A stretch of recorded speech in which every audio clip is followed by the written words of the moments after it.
Om Shanti and good morning.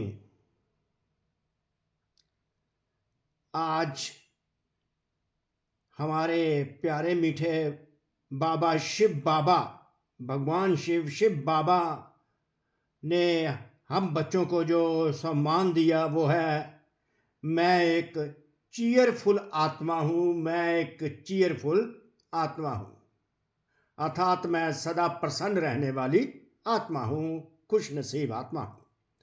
तो cheerful आत्मा कौन सी होती है, वो वरदान देते हैं बाबा आज हमको याद के आधार द्वारा।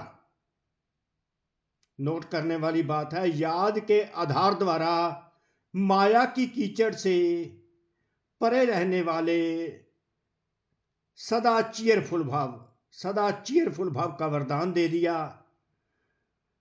किसके आधार पर? याद के आधार द्वारा माया की कीचड़ से परे रहने वाले जो बच्चे होते हैं वो सदा चीयरफुल रहते हैं, सदा खुश रहते हैं, सदा प्रसन्नचित रहते हैं, कोई प्रश्न नहीं उठता।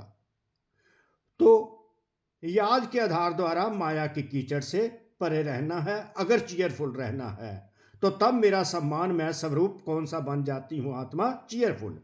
अर्थात बाबा का एक स्लोगन था, वो था जो बच्चे केयरफुल रहते हैं केयरफुल ही चीयरफुल रह सकते हैं, केयरफुल ही चीयरफुल रह सकते हैं। तो केयरफुल किस बात के? अगर बच्चा, आत्मा बच्चा शिव बाबा को याद करता है, अर्थात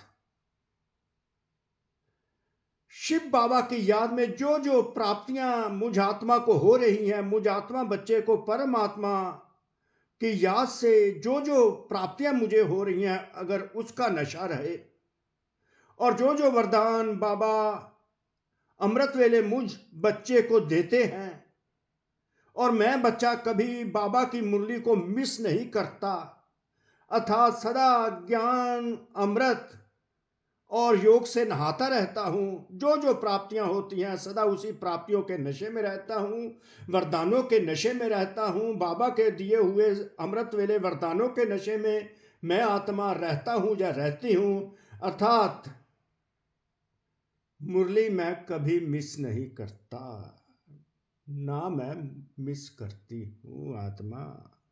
तो इन बातों का जो नशा होगा, इन बातों का नशा होगा, ऐसे बच्चे जो केयरफुल होंगे वही चीयरफुल होंगे।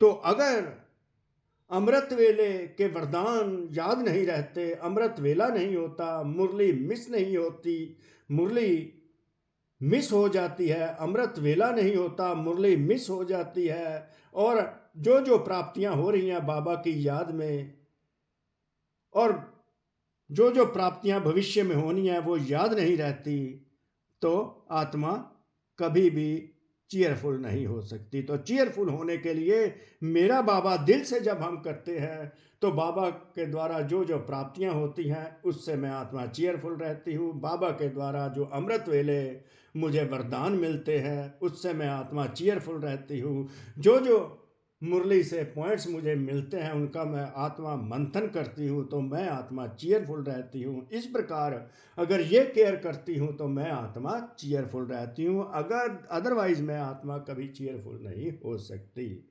तो हमें प्राप्तियों का नशा रखना चाहिए, अमृत वेला करना चाहिए, मुरली कभी मिस नहीं करनी चाहिए, ज्ञान का मनन चिंतन करते रहना चाहिए। ये कभी फिर हो नहीं सकता कि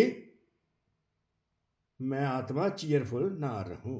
तो बाबा के स्वयं के शब्दों में है, कोई कैसी भी बात सामने आए सिर्फ बाप के ऊपर छोड़ दो, बाप के ऊपर छोड़ दो, कैसी भी बात सामने आए सिर्फ बाप के ऊपर छोड़ दो, जिगर से कहो, दिल से कहो मेरा बाबा मीठा बाबा, दिल से कहो मेरा बाबा मीठा बाबा, तो बात खत्म हो जाएगी।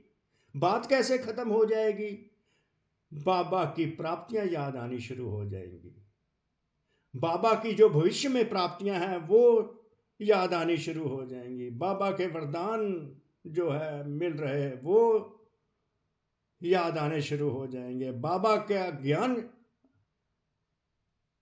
स्मृति में आना शुरू हो जाएगा। मनन चिंतन चल लग जाएगा तो बात सामने से खत्म हो जाएगी, बाप सामने आ जाएगा।